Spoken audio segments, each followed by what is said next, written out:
G'day, it's Ron from Elfshot Design. Over the last few months I've been building a home office / music production studio by extending my metal shed, making it longer, building a room inside a room, making it fully temperature controlled, soundproof and acoustically treated. Now I publish this across 8 episodes on my channel, but I decided to put them all together into this one film. It's quite long, but it covers everything from the very start to the very finish. And at the end of the film, I'm going to talk about a few extra bits and pieces like the lighting system, the speaker stands, and my observations after using the room for a couple of months now. So I hope to see you then, but feel free to jump forward to any of the chapters that interest you. Grab a coffee and get comfy. I'm going to get on with the edits.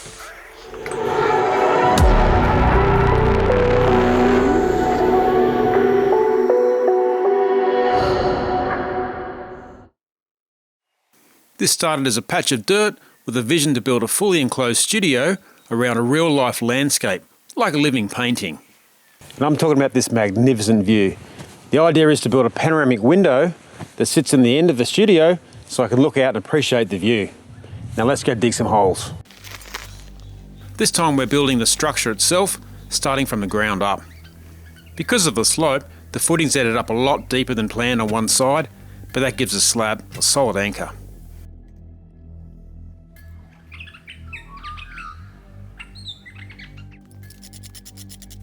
Formwork was a mix of timber and steel offcuts, tied together with Rio, plastic, bits of board, chairs, and then mesh over the top.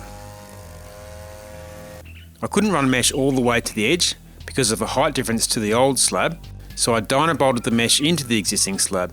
Not pretty, but it'll be hidden later. When the concrete arrived, it was go time. I was running it all solo, so filming wasn't really an option. Due to the deeper far edge, I used every gram of the extra 10% of concrete that I ordered.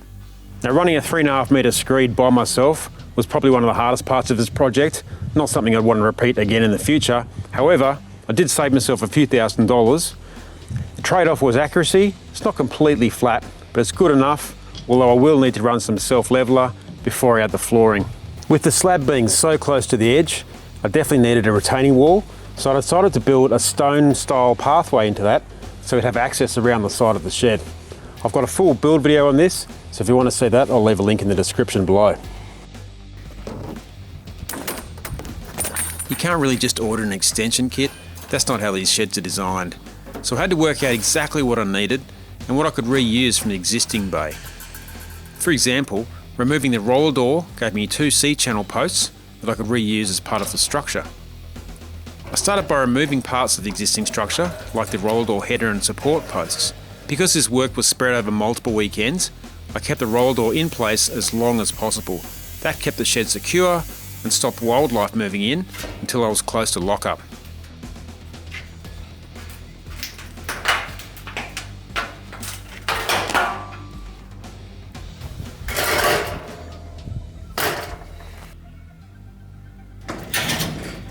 As expected, not everything lined up perfectly, so some fabrication was unavoidable. I needed one extra column in the corner, so I used square hollow section with welded base plates so it could be fixed directly to the slab. The internal corner was the trickiest. It had to work across 2 walls and tie into the ridge. With that sorted, it was time to get the frame up and start closing it in. The framing itself is straightforward. Follow the plan, keep everything level and plumb. Small errors here turn into big headaches later.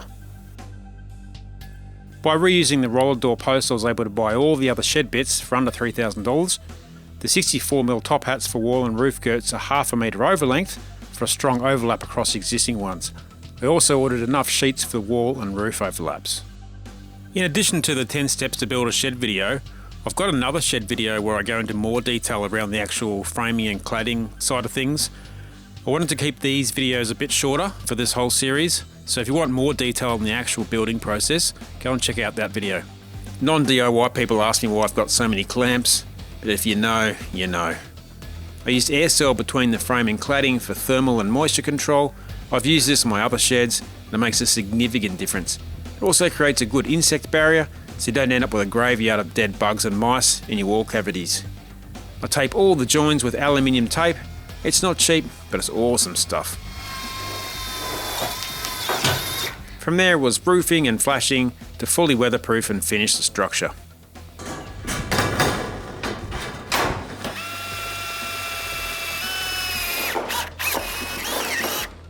Now that the external cladding is pretty much done, I should be able to open this door so we can access the new section from the inside of the shed. Let's see what happens. At this point the structure's done, but inside it's still just a metal shell. Next I'll start on the internal walls and ceiling, beginning with the double glazed window install. That's where we start on the soundproofing. In business.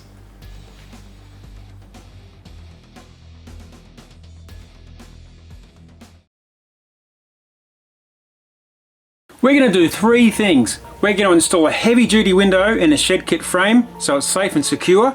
We're going to minimise the sound coming into the room by decoupling the glass from the inside of the room. We're also going to look at some cost-effective ways to improve the acoustic treatment inside the room. Now behind me here you can see a standard window. These are the things you get with a regular shed kit. They're much lighter, aluminium frame. This one's about 1400 wide by about 900 high. And you basically just sit it on your wall girt, which is a 64mm top hat in this case, and then you just screw it in. And then when you're doing your cladding around the outside, you put additional screws through the cladding and through the window frame to hold it. Because it's not very heavy, it's completely supported adequately in that way. These are quite strong, particularly when the cladding goes on the outside. However, to install a double glazed window, a lot heavier, 2 meters long, this is not going to work. So I needed to have something to hold the window that would go through to the slab to take the weight. But on top of that, I wanted to make sure it was decoupled from the inside of the room for my soundproofing. So that's what added the complication. But I'll show you a diagram and explain how I did it. Alright, let's strip back the cladding in a few layers so we can see what's going on. Even if you're not worried about sound treatment, you still need to support the weight of something this heavy. This IGU, or insulated glass unit, weighs around 35 kilograms with 2 panes of glass sealing the argon gas inside. I chose to use steel to transfer that load directly into the slab. I'm using 50mm angle iron with feet bolted into the slab and a horizontal section on top for the window to sit on. It's also fixed back to the wall girts. That means two things. One, it needs to allow for a bit of movement if strong winds hit the exterior cladding, and two, from a soundproofing perspective, we've now got a direct path for vibration from a slab and outer structure, so we'll need to decouple the window from the inner room later. Now's probably a good time to talk about decoupling materials. If you saw episode 1, I explained how decoupling is one of the key ingredients in soundproofing. It helps reduce sound transfer through structure-borne vibration. Technically, it works by converting some of that kinetic energy into heat, but we're only talking very small amounts. Throughout the build, I've used a rubber product that's easy to get from the local hardware store. Jack's anti-vibration pads come in a range of sizes and thicknesses. These ones are 1 metre long, 100mm wide and 4mm thick.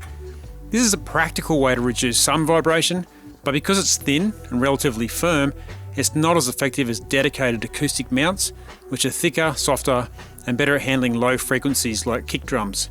My goal here is mainly to reduce things like wind and general structure noise, so this will work well for that.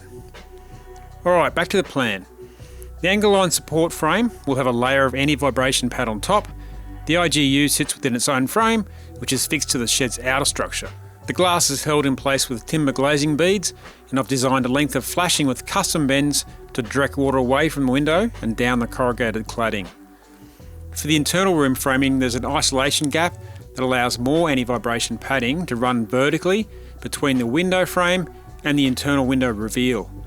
The key detail here is that nothing rigid bridges that gap, no screws or nails passing through. Instead, I've used a polyurethane sealant adhesive which stays flexible and is paintable, unlike silicone. The window reveal is cut so the inside edge finishes flush with the drywall. That way, the final trim sits clean and flush, tying everything together.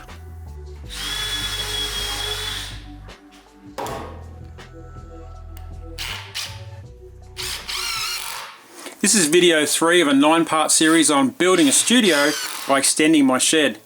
Now, I know you've heard this before, but it really does help if you like, subscribe, add comments and all that stuff. It really does help the channel, so please do that if you're enjoying the content, and make sure you check out those other videos as well. Glass is very reflective and one of the more challenging surfaces to deal with acoustically. Sound just bounces straight off back into the room, which can affect stereo imaging and high-end detail. Even though it's double glazed, it'll still let more sound through than the treated wall. A low-cost option is block-out curtains.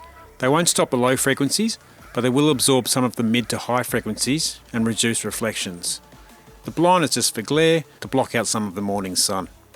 If I wanted to make a real difference to the acoustic properties, I'd build an absorption plug that fills the entire window opening, but I'll see if I need that over time. Next episode, I'll start on the internal framing. That's where I'll go into more detail around isolation and how I'm building a recessed section into the ceiling for the cloud.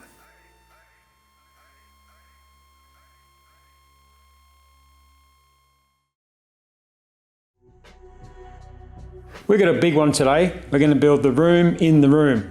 We're going to look at the framing, the solid door, the electrical, the insulation, the drywall, and right through to paint. We've got a fair bit to get through, so let's jump in. The framing starts from the window end of the room, because that way I can measure from one end and keep all the studs on consistent 450 centres. That ensures the drywall joins land on solid timber and the insulation batts friction fit properly without any trimming. The bottom plates sit on a plastic moisture barrier, then on 4mm anti-vibration strips to help reduce structure-borne noise transfer. One thing I'd definitely recommend is pricing around for bulk materials. Local hardware stores have a convenience fee. They're not always competitive when you start buying timber, insulation and drywall in volume. Even paying for truck delivery, I'll still save a decent amount going elsewhere.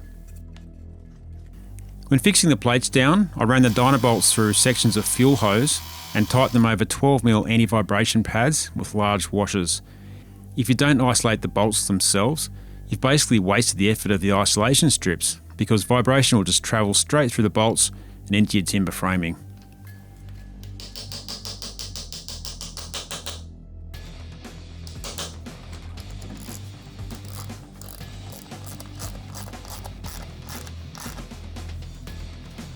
Clamps really are better than sliced bread. I use them all the time, using whatever solid surface is available to help hold things straight and level while I'm fixing off. There's nothing in this entire build where the solid material passes from the slab or steel frame through to the inside. So I kept fixing points back to the steel structure to an absolute minimum. I think there's only 3 rigid fixing points in the whole room, and I've used the 12mm rubber pads as vibration damping washers and been careful not to over tighten the screws. I wanted a recessed section in the ceiling where my acoustic ceiling cloud will eventually hang from, partly for aesthetics, and if I'm honest, partly because I just like to challenge myself. This was a perfect opportunity to stray away from boring. It's always fun getting the trusty Japanese pull saw engaged.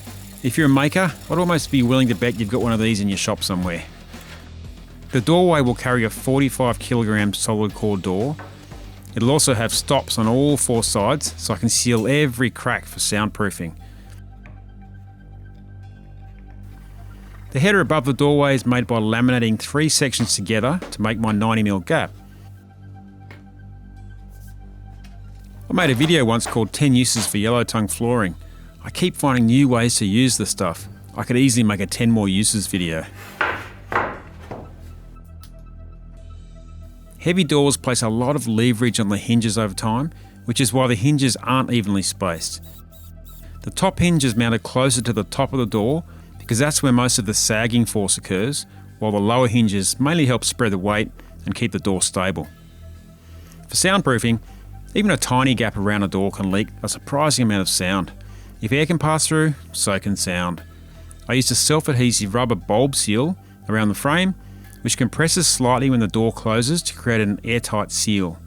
On the hinge side, the bulb seal actually faces the edge of the door, so the hinges don't interfere with the compression of the seal.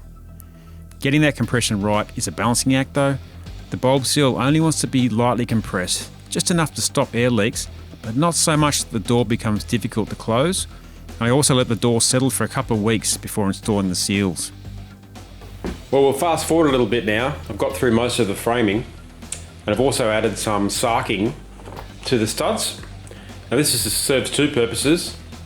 It's mostly to stop the wall batts from falling through to the back. I want them staying in line with the drywall.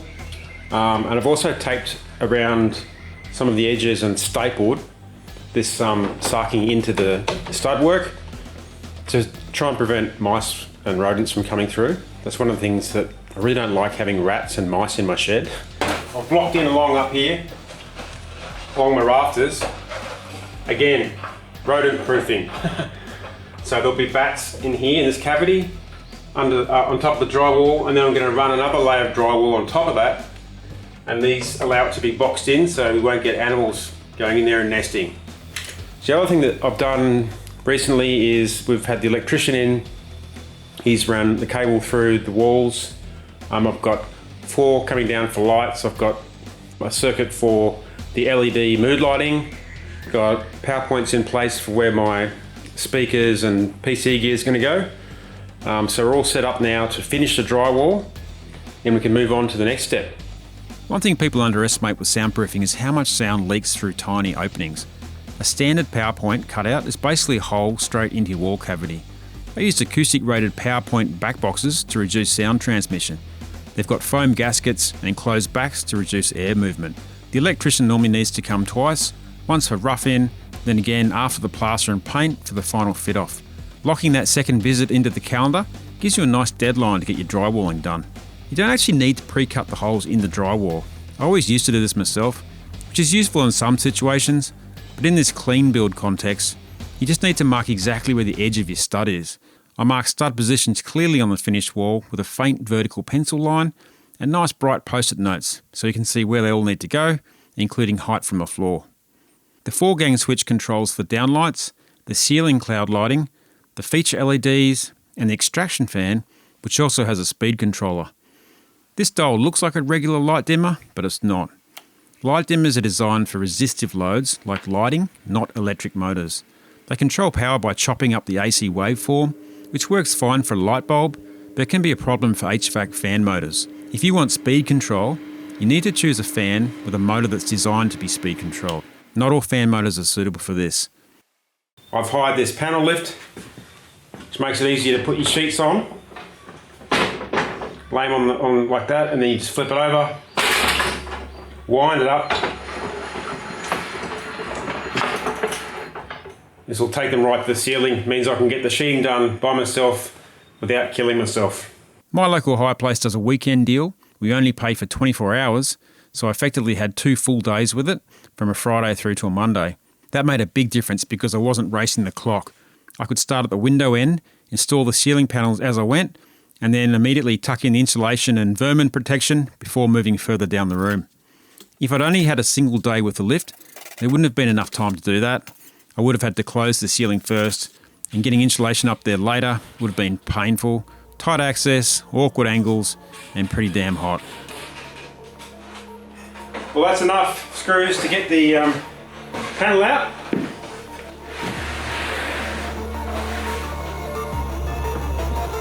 Unlock it.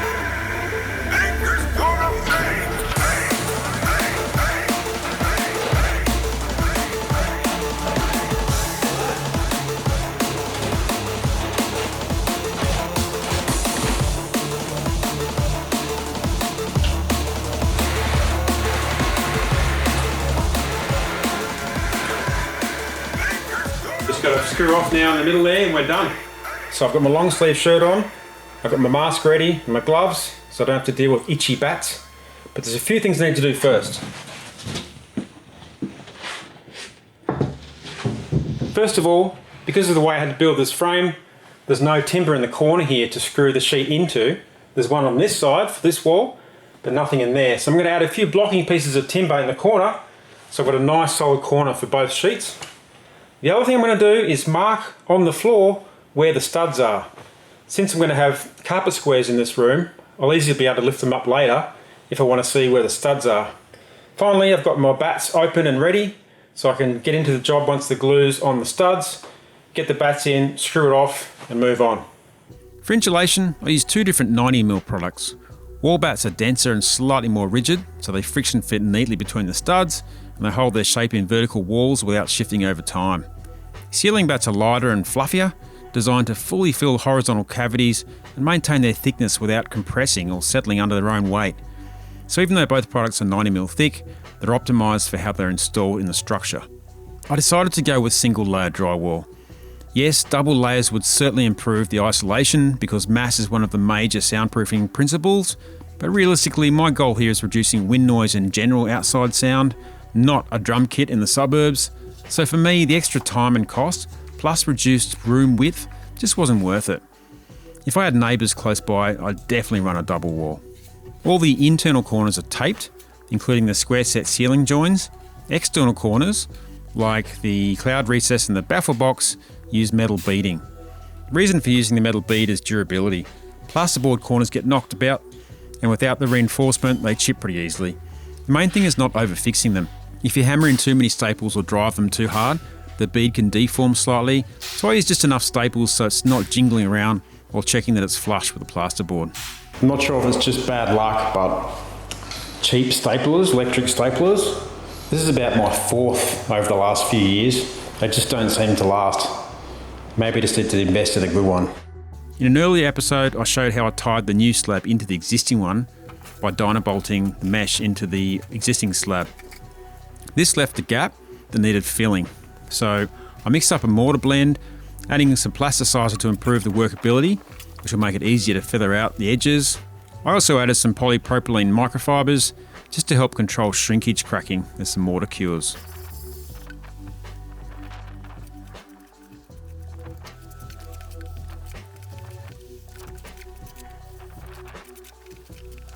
Before placing the mortar, I brushed on a bonding agent over the existing concrete. I like to use Bondcrete, just water it down a bit. This acts as a primer. It improves the adhesion between the old slab and the new material, so it bonds properly instead of separating over time.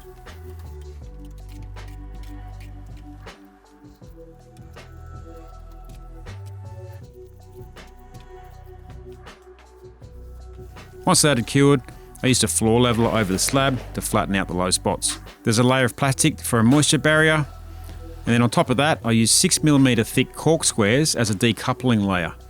6mm is about the minimum thickness where you start getting some meaningful vibration reduction. Proper acoustic rubber will definitely perform better, especially with lower frequencies, but the cost difference was pretty significant once you scale it across the whole room. So cork ended up being a practical middle ground. The yellow tone flooring floats on top with just enough expansion gaps around the perimeter for movement. I had some leftover boxes of hybrid flooring, which I thought would make a nice centre section feature. Also provide a durable surface for my office wheelie chair. Most boxes only contain a handful of different board designs, so while laying it, you shuffle pieces around pretty carefully so identical patterns don't end up sitting right beside each other. Then carpet tiles around the perimeter, partly as a design feature, but also to soften some of the reflections near the walls and provide a nice seal for the skirting boards. I was lucky that both materials are around the same height, so I've got a nice level surface from the flooring to the carpet. When you're sanding drywall walls, if you can get your hands on one of these, well worth it. This folds up, it's got a big sanding pad on the end, good quality sandpaper, spins around, and you plug your shop vac into the end of it in here, and it sucks all the dust away. That's probably one of the best things about it.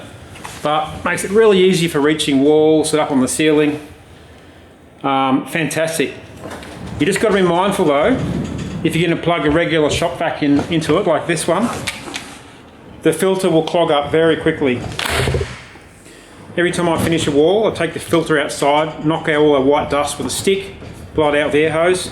You've got to do that all the time, or these things will clog up and overheat. Just a note on the paint, I turn the lights on, even though they're hanging out of the ceiling.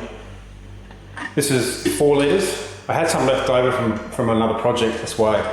I stuck with the small tins, but this project size has taken me about 2.5 of these, so if I'd got a 10 litre tin, it would have been perfect. That's what I've got for the top coat, which looks like this. Far more economical if you're going to buy it in a 10 or 15 litre bucket.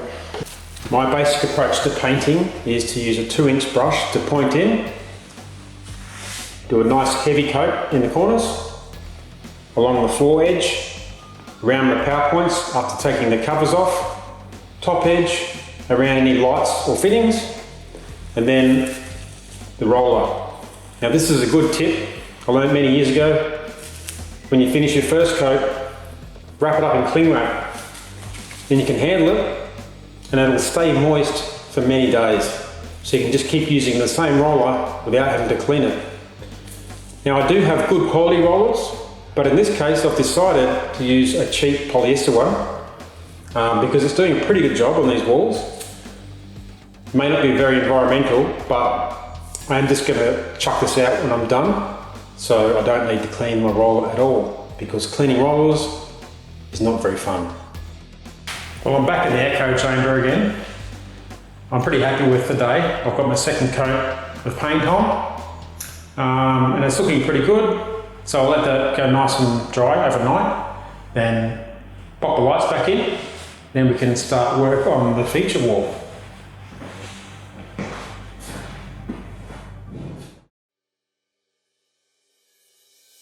This is one of those times where an idea was born out of a constraint.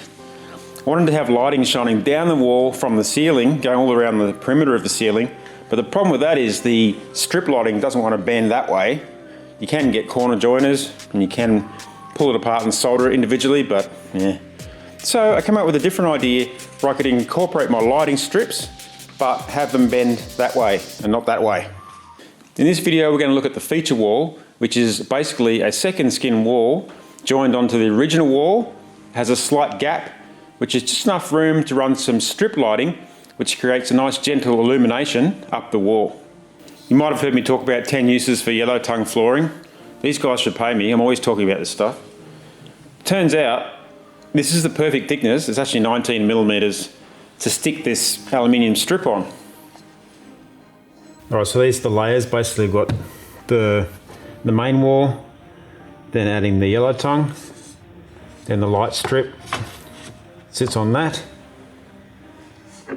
Then got this 11mm thick trim that goes up about, I've got 40 mils between the yellow tongue and the edge of this, which is just enough to hide the LED, but ensure that plenty of light emanates from behind that section. And then to meet up on this side of it,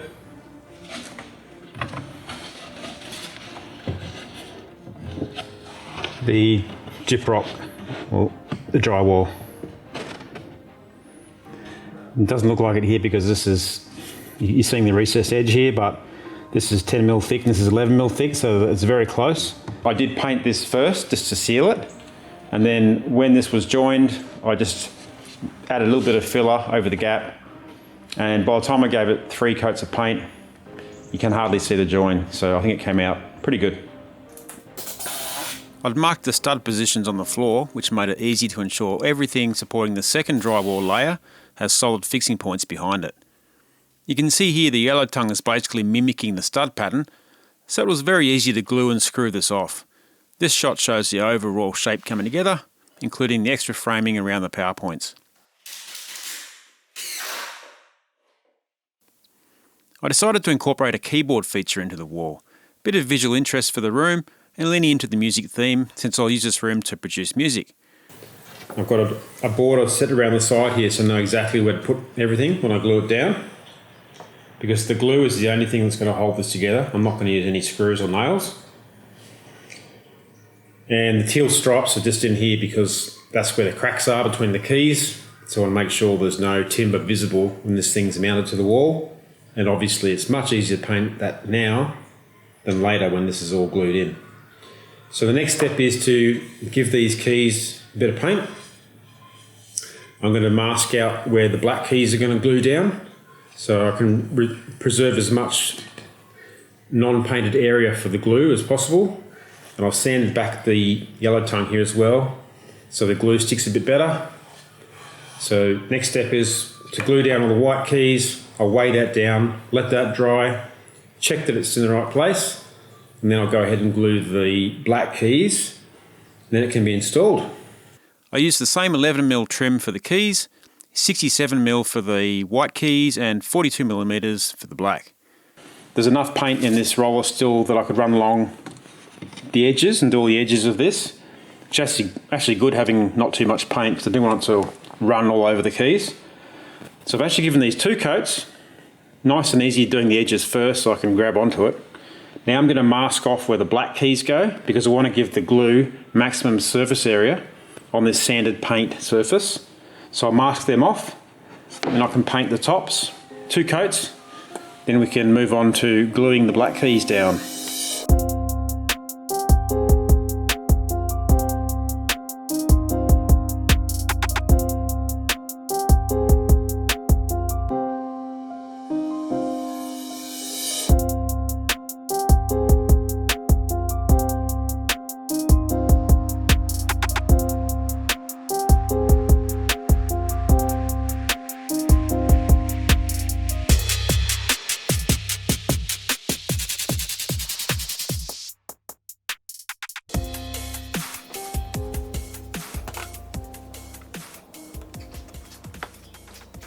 So the best way to install the light strips is in this aluminium channel.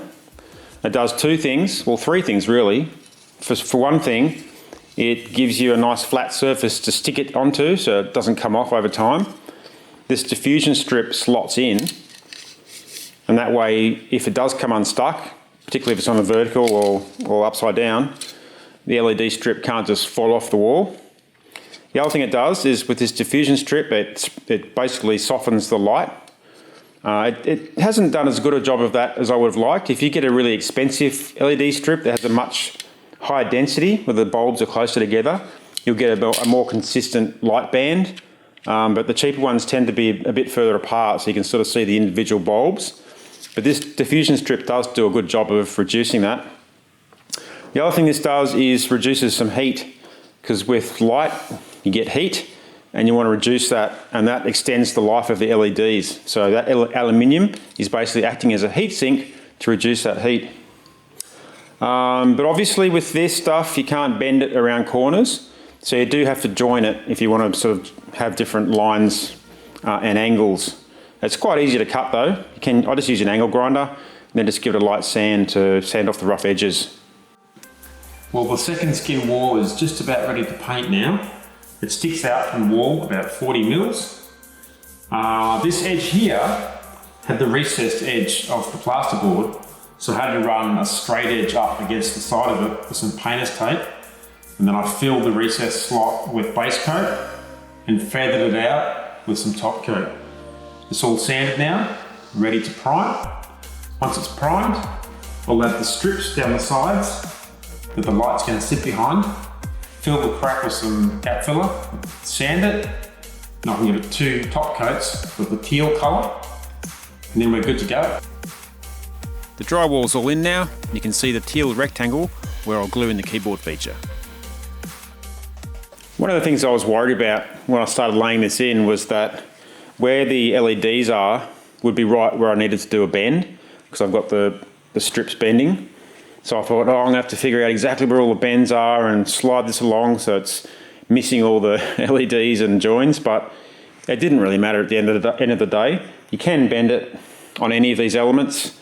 Wouldn't force it too much, but even if it is a little bit of a bubble there and it's not it's not stuck down tightly against your angled cuts, you're not going to see that slight bubble because it's going to be lower than the double skin wall, which is about 40 mil. So I ended up just sticking it down from one end and just running it from one end to the other, and it was totally fine. I'm using double-sided foam tape for the channel, and not the whole way along. For the longer strips, there's probably a piece every 300 millimeters, which is plenty to hold them in. The LED strip also has a self-adhesive backing, and the diffusion strips either slide or snap into place. If you can slide them in from one end, it's much easier, but they do snap in as well.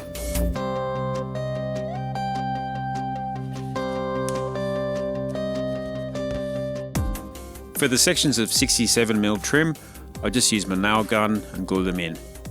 There's a hole in the ceiling for the cable which has a small plug. Fortunately, I can hide this above the top of my corner bass traps, so it's nice and neat.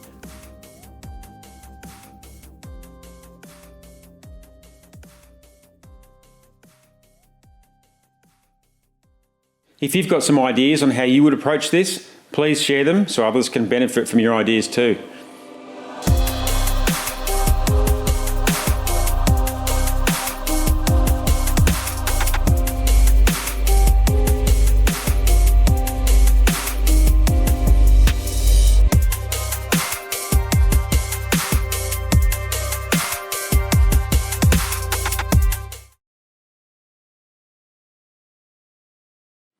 So we've gone to all the effort to make the room soundproof by sealing all the gaps, but we need to breathe, right?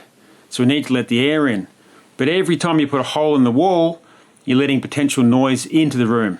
I'm going to show you how I got around that problem by building custom baffle boxes, which effectively let air come into the room through a series of twists and turns to wash off all the sound, but then get fresh air into the room. And then at the other end, a fan system sucks the air back out. Now this does assume some carpentry skills. I'm not going to go into all the tools required, but I will talk about the materials and the dimensions and some of the design decisions that went into this build. Let's jump in. The system consists of three main parts. First, an intake baffle box that directs air into the room. Second, acoustically insulated ducting where the air gets directed into. And finally, a second baffle box containing a 200mm inline fan. Fresh air enters through the intake box, travels through ducting in the first baffle box, passes into the room, and is extracted by the fan in the second box outside the room. Because the fan's pulling air rather than pushing it, the entire system runs under a slight negative pressure. Before we start cutting timber, here's everything I used for the ventilation system, and it's in the description below as well. The only difference is I made my own external intake vent with steel and aluminium mesh. I had all the materials on hand for this, and I knew I could make it completely bushfire, weather and bug proof using steel construction. You can buy ready-made plastic or metal wall vents for the outside, so that's a whole lot easier.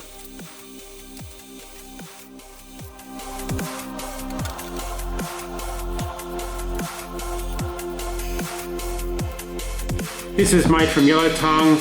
It's just screwed together. I'll seal around the inside, and this is actually the bottom side. I've got a foot here that's got the anti-vibration pad on it as well, just to help reduce any vibrations coming in through the box and down into the floor. It stops here because this end is going to go over the bottom plate of the wall. So we'll flip this over now, do a final check for where the hole needs to go through, and then I'll drill a hole in the wall. This cabinet's pretty heavy, so I'm going to chuck a couple of blocks down on the edges just so I can get my fingers under it. The box sits beneath the window and is approximately 1350 wide, 850 high and 400 deep.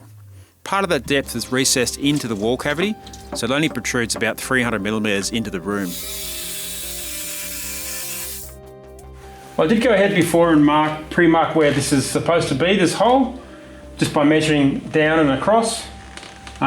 This is the frame I welded up that'll sit in the wall, and it's designed that the waves of the corrugation are just lined up in the right spot to screw into this frame, this exterior frame. So I'm hoping this is in the right spot. Fingers crossed. We'll push into place now and do a test fit, and if I'm happy with the fit, we'll drill this hole in the wall, which is going to be this square shape.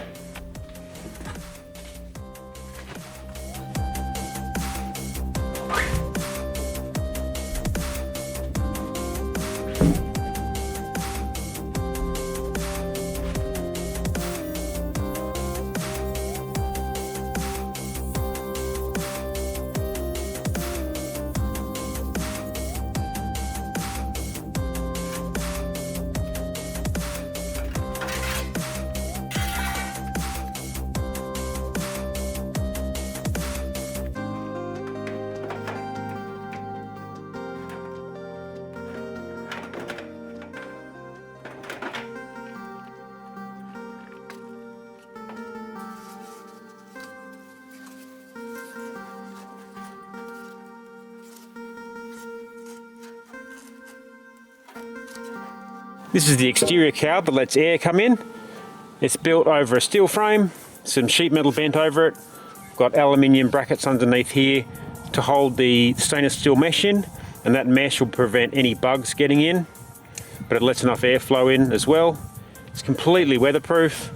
I've used polyurethane sealant so I can paint it for all the gaps, especially up here where it joins the corrugated iron, to ensure that no moisture can get into my baffle box. Internally, the goal is to force the air to change direction before it even reaches the ducting. To create this pathway, I built an internal L-shaped structure from yellow tongue flooring. The ductors are dual layer flexible acoustic type with 200mm internal diameter and an overall diameter closer to 250 to 300 once both layers are included. A steel spring helix runs around the side of the ducting to maintain its shape and prevent it from collapsing. Between the layers is a thin acoustic lining, while the outer foil laminate helps contain and reflect the sound. As sound travels through the duct, it's repeatedly disrupted and absorbed, reducing its energy before it exits. The same L-shaped flow path is mirrored at the other end, where air leaves the baffle box through a simple external vent.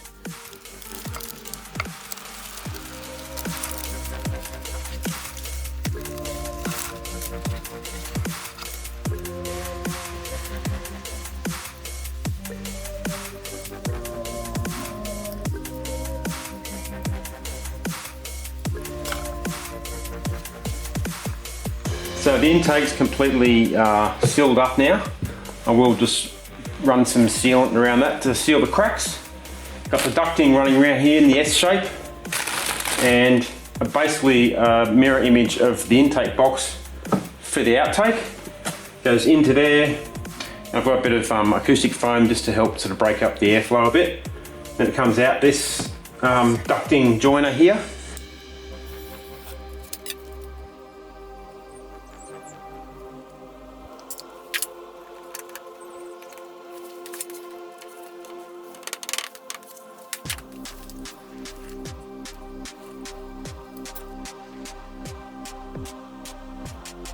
Well, sometimes you have issues and you've got to make compromises. This ring is not deep enough to go in the box there, and also out this way far enough to give this final outer grill enough depth to grab onto. This thing could only go flush with the outer box like that. There's also going to be a layer of plaster here. By the time I add the plaster, this thing here is just not going to have enough depth to reach inside that to hold on. So the compromise is I'll have to run this flush with the outer yellow tongue like that, so this lip can reach the ring, and then that means the plaster board will have to be cut to go around the outside of this instead of this sitting over the plaster. It's not as neat, but it's best I can do without having to re-engineer this ring or extend this in some way, which I don't really want to do.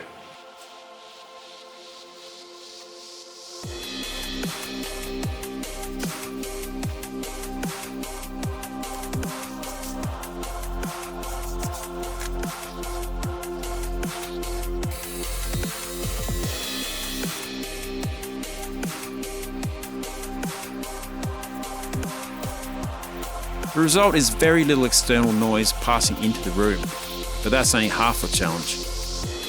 So this is what I've ended up with. I'll save you guys time, a whole lot of sawdust and cutting and noise.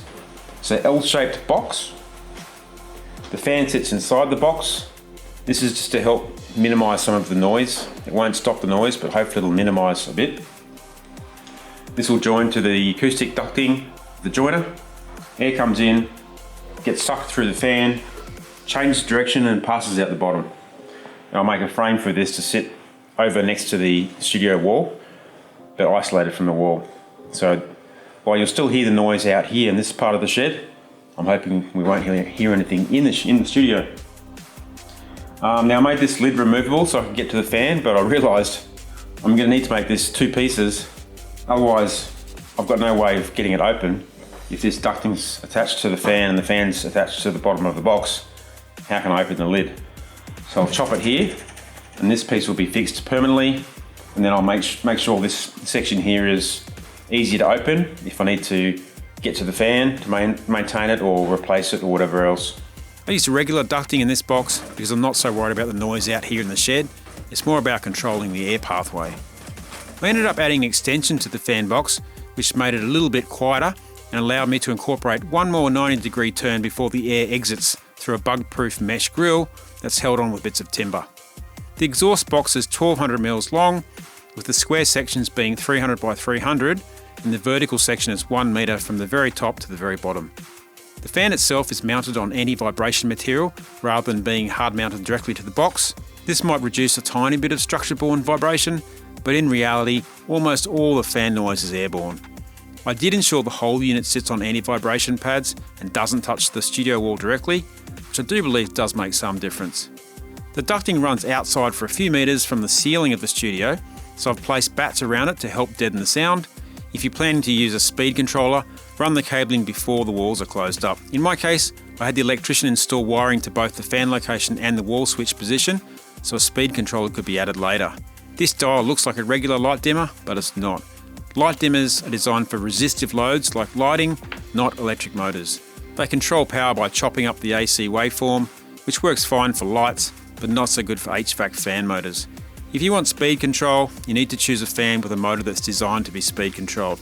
Since my fan has 2 speeds, I've got a hard switch to high, then I'll just use the speed controller. I'll never run it too slow though, particularly in hot weather, because the air passing through the fan cools its own motor.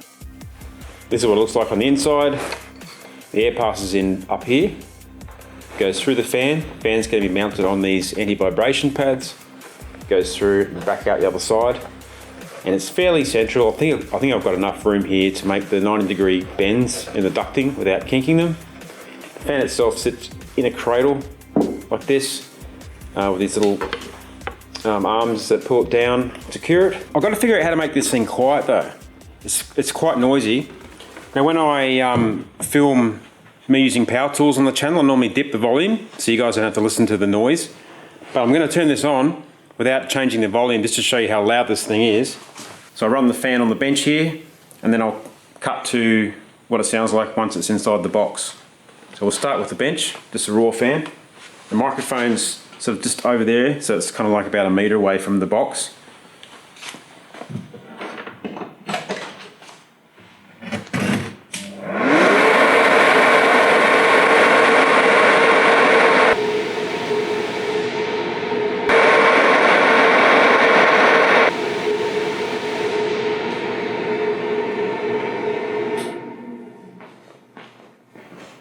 It's definitely not quiet, but it's quieter. So how well does it work? I've been using the studio for several weeks now, and overall I'm really happy. The room is extremely well insulated, so it's quite stable against external temperature changes. One thing that surprised me is how little I actually need to run it. Typically I'll switch it on for around 15 minutes every couple of hours, and that's enough to freshen the room up again. That's useful during winter because the fresh air coming in does lower the temperature when the reverse cycle system's heating at the same time. I haven't experienced summer yet, but I can imagine it'll be a similar thing in reverse when I'm cooling the room. Another great outcome is the soundproofing efforts eliminate the sound of the fan just outside the studio. I'll do a quick demonstration by opening and closing the solid studio door so you can hear the difference for yourself.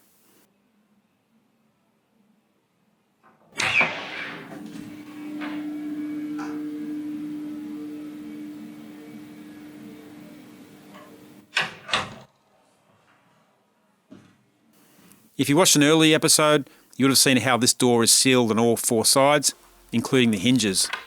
One interesting lesson I learned was that the internal vent grille in the ceiling actually created a huge amount of gushing wind noise. In the end, I just removed the grille entirely. The whole ducted section is sealed all the way, so I don't have to worry about any bugs getting in. It just looks a bit ugly. Oddly enough though, I'm using the exact same grille on the intake vent at the baffle box, and it's completely silent. So I've left that one installed. This is what the finished baffle looks like after I drywalled it completely. Now it's nicely integrated into the room, it sits neatly under the window, and you can't even really see it from anywhere in the room. One slightly annoying thing, I found that the studio door needs to be pulled fully shut. If it's not pulled shut before latching, the negative pressure can create a faint whistle through the door seal.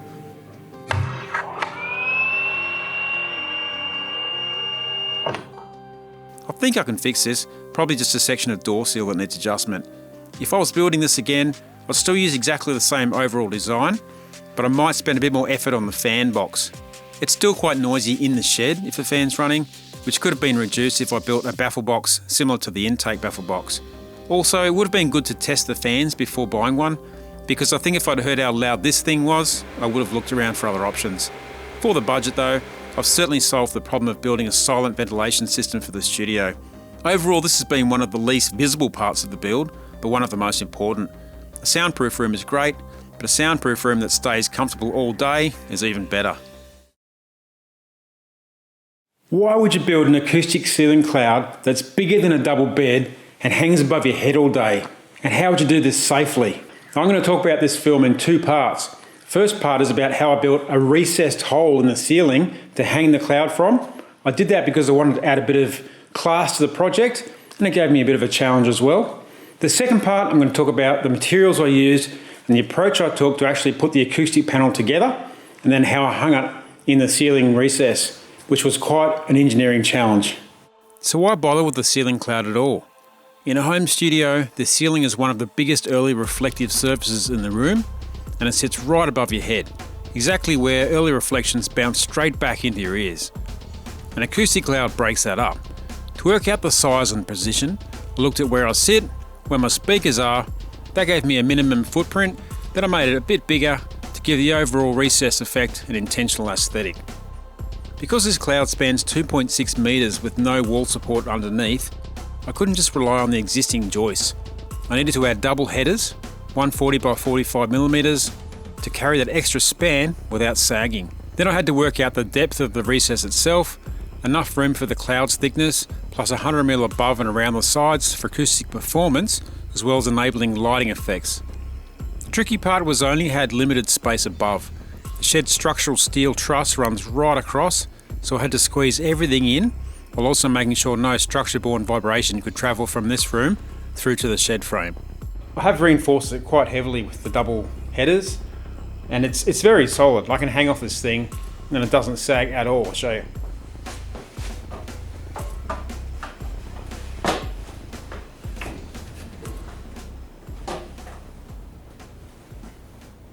It's not sagging. I can't get down. Ooh. I'm just going through now and adding all my horizontal noggins to the studs. I'm also blocking in along the top plate there to create a cavity, so the plasterboard will form the ceiling. On top of that will go the insulation, the ceiling bats, and then another layer of plasterboard on top of that. It'll help with the acoustics, but importantly it'll stop the mice getting in and nesting. We don't want mice. I'm making sure there's no bugs, no mice, doing whatever I can to block any little holes to get those little critters out. It's a little bit dark, but hopefully this gives you an idea of what I'm doing up here. You can see the cavity where I'm adding the bats. And I'm just running some sheets of gyprock over the top to cover them up. This one here is loose and ready to screw down once I've added the bats. I just put it up here earlier, so I wouldn't have to get it up here more awkwardly later on. While I was framing, I had to think ahead to how to hang this safely. So I added extra lumber in exactly the spots I'd need for the lag screws, one in each corner. I already had structure in the middle, so that gave me 6 solid fixing points. One compromise to note, I didn't want to run an extra layer of plasterboard above the cloud recess because it would have added extra weight to the centre section supported by those extra headers. So instead, I taped sarking down over the bats. It's fine from an insulation perspective, but there is a bit of a weak point for sound transmission, and when it rains really hard, I can hear it hitting the iron roof.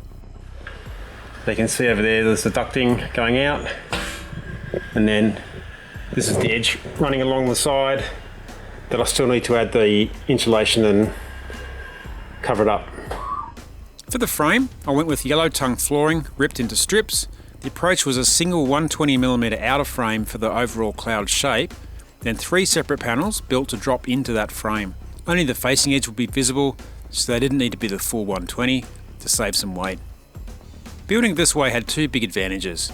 The inner frames add extra rigidity to the overall structure, and building each panel separately meant I could wrap each one in fabric I'd bought locally without any joins.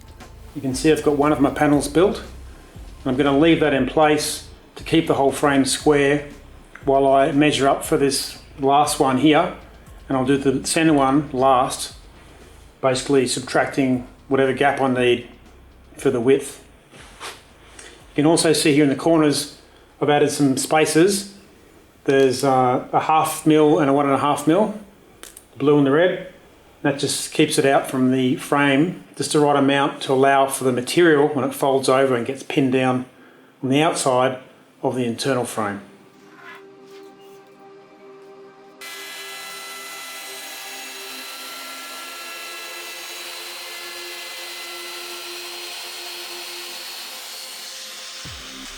I staple one long edge of the finishing fabric. It's a cotton synthetic blend, so it's got a little bit of stretch, but not too much. Starting from the centre, I'll pull it taut and staple along toward the corners.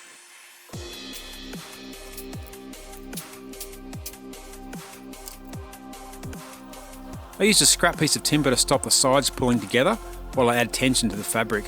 I move it as I work along so everything stays square and even. I'm just adding a little bit of tension on the sides as I pull this way. I'm also just putting a little bit of tension on the corner as well. Starting from the center and just stretching it, making sure there's no creases as I go.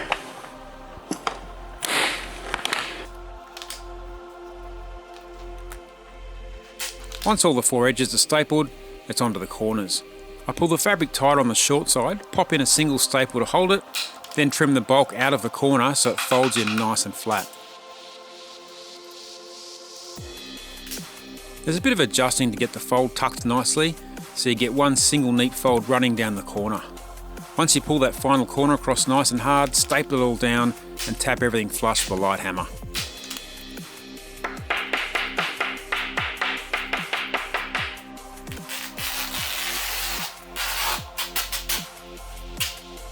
So now we should have a nice panel that I can put somewhere safe. Get the dust off. Go and put that somewhere out of the way so it doesn't get damaged or filthified.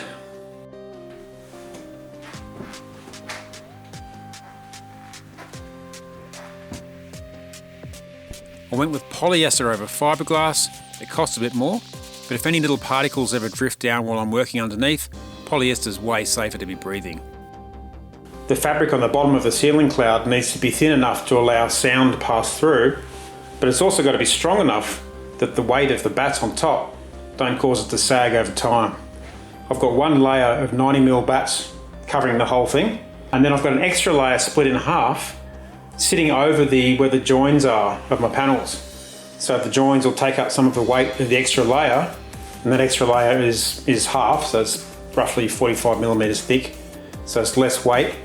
And then right in the middle where there's no support, I've got an even thinner layer on top of my 90mm layer, about 20-30mm, so it's much lighter.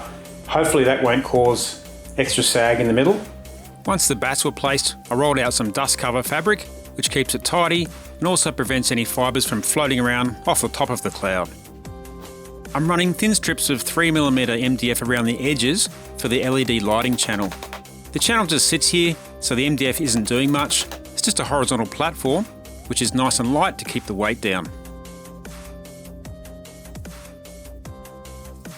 This is my securing system, stainless steel lag bolts with carabiners and a short length of chain. Everything's rated well above the weight it needs to support, and there's 6 of these going into the corners and in the centre of the cloud. Now the biggest challenge with this project was getting the cloud up in the air. My original plan was to have one person on each corner climbing up ladders and hoisting the thing up, and then somebody would go around and clip the carabiners, but that wasn't going to work. Far too heavy, even though I made it as light as possible. So I had to come up with a different technique. I ended up using ropes. Because I was so busy lifting the cloud, I didn't capture a lot of footage, but I will give you a demonstration using my gym as a prop on the 2 knots that I used to essentially lift a little bit at a time and lock it, then go around to the other rope, lift, lock. And with the 6 ropes, I was able to go all the way up the 2.6 meters and finally get the thing to the top. And it was pretty much a one-person job. So the 2 knots I used was a bowline and a midshipman's hitch. Okay, so I'll start with the bowline, which is a way of creating a loop around an object, and it locks so it doesn't slip. So you start by going around, then the long end of the rope, you create a loop. Now the way this was explained to me as a Boy Scout was a rabbit and a tree. So the rabbit comes out his hole, and he runs around the tree, then he jumps back into his hole again. Then on this end, you tighten that up, you end up with something that looks like that. Now if I pull on this end, that's completely self-locking. That's the bowline. So now we've got our heavy object secured with the bowline. I'm going to go chuck this under the gym, and I'll show you how you can hoist this up using a midshipman's hitch to lock the rope back on itself, so you can gradually get this thing higher and higher in the air. For this demo, I'm just using a pulley, but when I put the cloud up, this was one of the lag bolts fixed into the ceiling. So I'm going to pull this through until it takes up the slack. So this is the dumbbell end. You see now I'm just starting to take a bit of the weight. So what I'll do now is create the hitch. So we go around to make one loop. Now I'm going to make a second loop underneath that first loop. So I'll go around again. See, I've made a second loop underneath the first one. So now that's going to form the lock. Now I go around and make a third one underneath both those. So you end up with one underneath here. Pull the loose rope through. And now that's the midshipman's hitch. And as I lift this and slip it down, it's locking every time. So I can just lift and lock.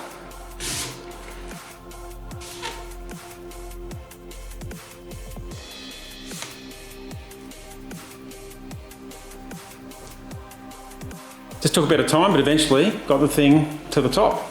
Then it was just a case of clipping it off, and fortunately it hung nice and level, so job done. I couldn't really do before and after acoustic measurement tests because I wanted to finish this part before moving on to the other panels, but I can say the overall balance of the room feels good so far. Time will tell when I get back into some audio producing. And a month on, there's absolutely no sign of the bats sagging against the fabric, a huge relief, so I'm feeling this one's done and dusted.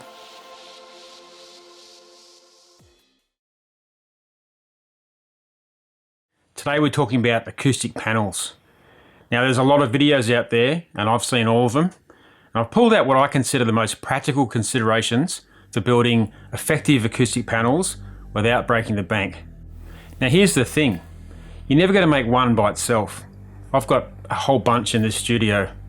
Once you figure out how to make them, you realise it's actually quite easy and you can knock them out a set in a couple of hours. The thing is though, if you can get hold of bulk materials, you're going to save yourself a lot of money. You just need a few basic tools, either a table saw or even a circular saw, and you can knock these things out quite easily and very affordably. Let's jump in.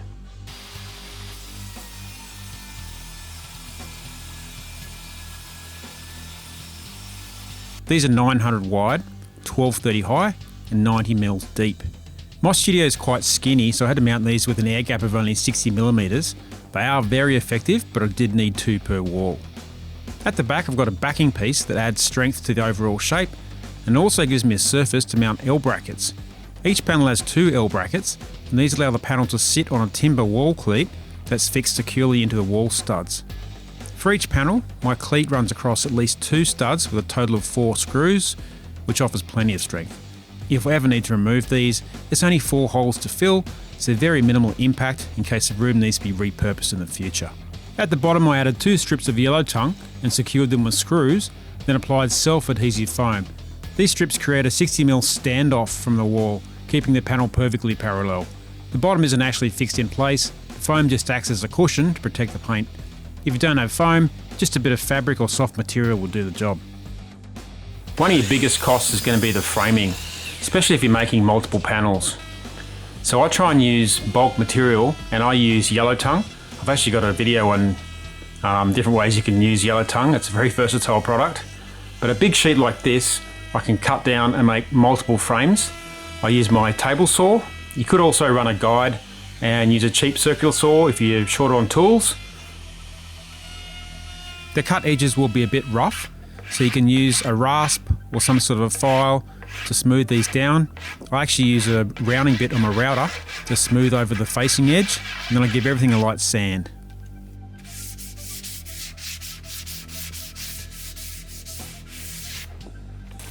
So this is the beauty of hanging onto your old paint rollers throughout the course of a project. This thing's been wet with paint for about 3 weeks now. But it's still got enough moisture that it hasn't started drying up and forming chunks yet. I can just pop this on and paint the edge of my frames.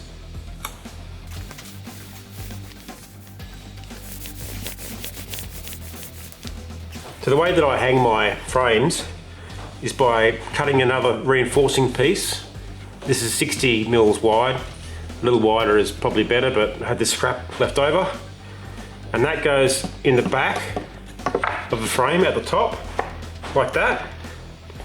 Then I'll glue and screw a couple of reinforcing pieces on each side. That way, with my bracket, I can screw that into the other side. That holds it out from the wall, whatever distance I want. So this strip also adds a lot of rigidity and strength to this frame. So that's a really strong advantage. One screw in each end, just using 50mm chipboard screws, and 4 along the top here, which will be plenty to hold it nice and strong. Well, now it's time to do a few checks to make sure these are all ready to go to the next stage, which is adding the fabric. So I'm going to check that I've sanded all the sharp corners along the edges, all the corners, even the routed edges been sanded as well and painted. So anywhere that's going to have fabric pulled tight over it, doesn't have any sharp edges or little chips or anything that can cause rips or tears. I've got my blocking in here ready to add the brackets later. The brackets have to go in at the end, obviously, once I've got the backing piece on. So I think we're good to go. Next stage is to staple down the fabric along the back, which will hold the bats, the insulation. In terms of the material, I'm using a poly cotton blend. Now I got this stuff from Spotlight, which is a local store here in Australia. It's the most boring shop you'll ever visit. But this stuff's pretty good because it's breathable, so it lets the air through, which you want for acoustic panels, but it doesn't let the fibers back out, which is also what you want. But it's got the right amount of stretch, so it's tough, but you can stretch it enough that you don't get any wrinkles when you're pulling it over your frames. So it's a really good material, and it's fairly cheap. I think it was about $3 or $4 a meter. So I think I went in there and bought the whole roll. It was about $40, and that was enough to do all the panels in this room. It's 1150 wide in millimeters, which means it's wide enough to do most of your panels without any joins. You want to really avoid joins if you can. Like if you're doing a really big panel, like my one on the back wall here, I had to do a join in the middle, so I had to fold it over and tuck it down and try and make the joins nice and symmetrical. I'll show you that in a bit. But if you can avoid joins, that's always a good thing. So it's good to factor that into your design of the sizes when you're framing up. For the back, I'm using that stuff you see on the bottom of the furniture. It's really cheap, it's like $1 or $2 a meter. You can buy it from Spotlight again, or hardware stores also sell it. We can even use weed matting. It's really just something on the back to stop your bats sliding out the back.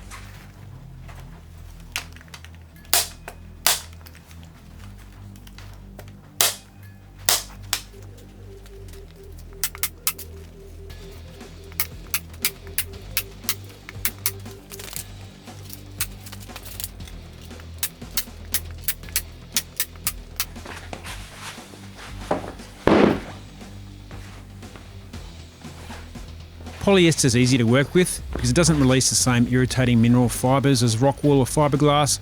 While all three materials are commonly used in acoustic panels, I prefer the polyester, even though it costs a bit more.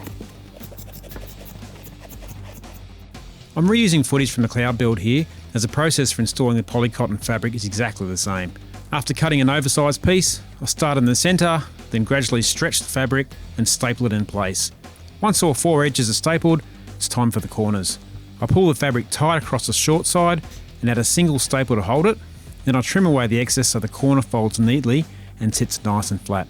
The perfect corner has no visible creases or bulges, which is achievable if you rehearse the folds a few times before reaching for the stapler. Once everything's stapled, I go around with a hammer and tap each staple down flush.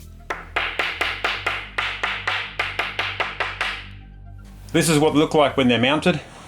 Very solid. Nice and tight across the front, there's no creases or wrinkles. The only thing I didn't show in that footage before was that you do the black fabric on the back first, staple it off, put the bats in, then flip it over, and you sit it on top of this.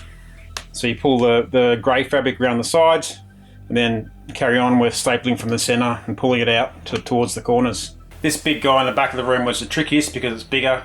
It's 250 mils deep, so it acts as a base trap as well as the corner traps. It's got 2 extra pieces of timber to keep it nice and stable.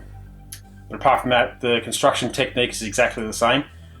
The biggest challenge with this was that the fabric wasn't big enough to cover the whole face, so I had to do 2 pieces from either side and do a 3rd piece in the middle with a fold, so the creases going right up across these pieces, and try and get it as symmetrical as I could. When the light's shining on it like that, you can see this sort of white coloration behind this. That's the edges of these sheets on either side. You don't see that when the light's not shining on it, so I'm not too worried. I did think about running some kind of a fabric runner down there, but like I said, it's only when the light's shining on it. I want to show you the bass traps now. Very similar approach, except the framing is a little bit different. So let's go and have a look at that. These are triangular columns built with 90 by 35 structural pine just ripped down the center on the table saw. That essentially gives me 2 for 1. So I've got 1.5 of these pieces each for 1 trap, and it's just enough left in a 3 meter length to do a strut in the center. I'm quite happy with how strong these are. I can't bend that or flex it. What I'm doing now is just playing the corner that goes into the back corner of the room, just to help prevent any air gaps on either side where it touches the walls. So I'll do that, and then I'm just going to sand any sharp edge, then just give it a single coat of primer, and that's it. Then we'll wrap it. I'm using earth wool to fill the bass traps and just cutting them into triangle shapes to match the frame. And I found that the blade dulls very quickly when you're cutting this stuff, so after each trap I'm replacing this packing knife blade. I've also got myself a bit of a template here, so I can just sit that on top and make the cut. And if you push it down nice and firm, it's much easier to cut through. But pretty easy. This stuff's not too itchy, so I haven't been too bothered, but I do have the doors open and the windows open to let some ventilation through. This is what it looks like when I fill the bats in. They're side by side, touching, not too tight. I've got my backing material on the 2 wall sides of the trap, and now I'm ready to install the fabric over the top, which I've cut to shape here. So what I'll do is I'll start from the center of this, just roll it out. I've just cut it oversize, and when I pin it down with a stapler, I'll pull this black material down, put it over the top, start at the back, go along the back, pulling it nice and tight from the inside out. Then I'll come around the front and pull this edge down and do the same again, and finish up with the top and bottom. So I've got the seam edge along the back here, so I've got a nice straight edge to work with. Fold it over and get the first staple in, and from there it's pretty easy. Now I'll just work my way along, just doing section by section so I can manage it, and then I'll go back in and add more staples in between. I've ended up having them about, I don't know, a couple of inches between it apart, which seems to be enough to hold it. And this is what they look like when they're installed. And by installed, I mean they're just sitting there, they're not fixed to the wall at all. You can see I'm just pushing them into the corners, and they're completely stable as is. I left a bit of a gap above them so I could drag them in the room without scraping the ceiling, and also the one over there has a hole through the ceiling where the lighting goes up into the ceiling and goes through down to my switch here.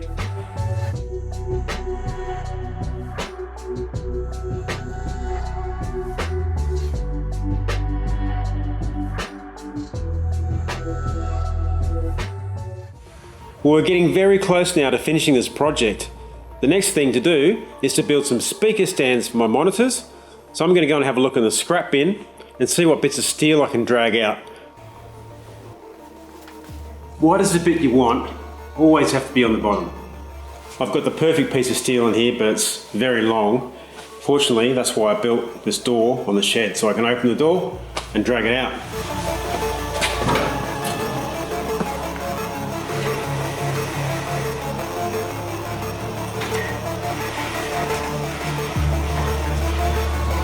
I'm going to use these big bolts for the feet, and I'll weld the nut so I've got a bit of adjustability here for height in case I want to get this thing, adjust one of the legs to make sure it's plumb.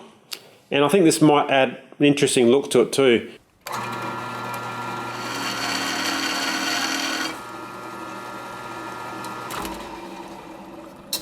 If you've watched any of my videos, you probably would have seen me using this bandsaw. This is a metal bandsaw, and I've used this heaps over the years. I've literally collected kilograms and kilograms of swarf. That's the dust that's generated from the cuts. It gives me nice sharp cuts, and it saved me a whole lot of time and effort over the years. But you don't have to use one of these. I use an angle grinder as well with a cut-off disc, and the cut-off discs, I get them in 125mm in bulk in a bucket of 100, and that'll last a long time. So you can do the job with that. This just gives me a nice neat finish and zero effort and much quieter as well. Right, so I've cut up all the pieces I need for these frames. This is 75 by 25mm square hollow section or rectangular hollow section, 2.5mm thick, so it'll be plenty strong enough. Got some very strong bolts here for the adjustable feet. And over here, I've got one that I've made already. So it's basically going to look like this sort of structure underneath. You can see how those bolts will be adjustable to ensure that the stand is nice and plumb, so the speaker on top is nice and level. I finished welding these frames up last night, and I took a look at them and thought, wait a minute, something ain't right. I realised that I made a mistake. Now I know my triggers for making mistakes are either being tired or when I'm rushing. And I was doing both those things last night. And that's why I made a mistake. Now what I actually did is when I calculated the height, I measured up to the base of the speaker, because you want the tweeter to be about level with your ear when you're sitting down. But I measured to where the bottom of the speaker is, not where the tweeter is. So what it means is I'm going to have to cut about 350mm out of the height of these stands. So not a big deal. I can chop it out and weld it back together, and we'll move on.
I want to talk a little bit about the lighting system now. I went with the Philips Hue system, and by and large it's been pretty good, but there were a few challenges that I wasn't expecting, so I thought I might go over those now. Now, I'm no networking expert, but I did find the Philips Hue system a little bit misleading. I assumed I'd be able to discover the Hue bridge from my phone like you would in a car or with a pair of headphones, but instead it needs to be connected to your home network with an Ethernet cable, and during setup it also needs to be reasonably close to the lights. That created another problem. Originally, my Wi-Fi access point was mounted in the clubhouse, which was perfect when that was the only building, but once I added the studio, the signal had to travel through the clubhouse wall, a metal shed wall, across the shed, and then through another insulated wall into the studio. The signal wasn't strong enough. In the end, I moved the access point to a more central location in the shed. Fortunately, this was a sweet spot. It still gives excellent coverage in the clubhouse while also reaching the studio, and it allowed me to connect the Hue bridge without any issues. My electrician showed me a useful little app called Wi-Fi Man that's free and allows you to check for the signal strength in different areas of your house.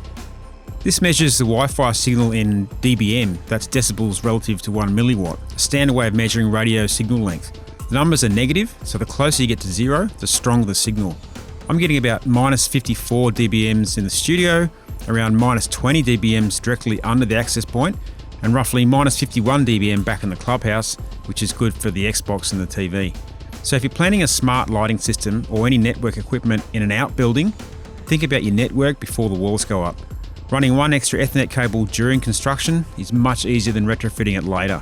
And if you've got rats where you live, put that cable in conduit. Ask me how I know. Once it's set up though, it's pretty good. I've got different profiles set on my app. So for office days, I've got a fairly bright profile. Then for creative nighttime, it's more colourful. I've even got a lemon neon profile for when I'm playing my neon guitar. I'm running on the assumption that if it looks cool, it sounds better. So now that I've been using the room for a couple of months, I want to talk through some of the observations I've made just by experiencing it. So it's winter here in Australia at the moment, and I've had to have the split system running most days, although because the room's quite small, it heats up fairly quickly, and the split system is very efficient. So Mitsubishi, it's got a nice little app, and you control the fan temperature, the speed. It also gives you a graph of how much money you're spending. It turns out that I'm spending very little because it's such a small room. Again, it doesn't have to heat up much, and I don't have to run it all day, and I only have it set to about 23 degrees Celsius. In terms of my idea about framing the panoramic view with the black frame, the idea was really cool. In practice though, the blind sort of hangs down in front of it a bit, and the curtains cover the top corners of each of it as well, so you don't really see the black frame as much as I'd hoped.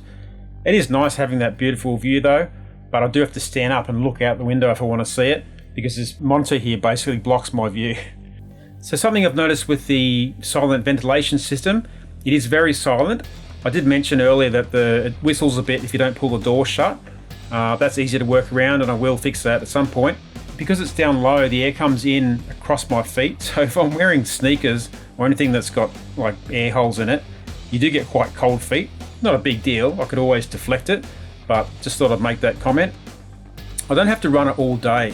Turns out what I normally do is sort of run it for about 10 or 15 minutes when I take a break. That just pulls fresh air into the room, and that way I'm not losing too much heat if I've got the heater running as well.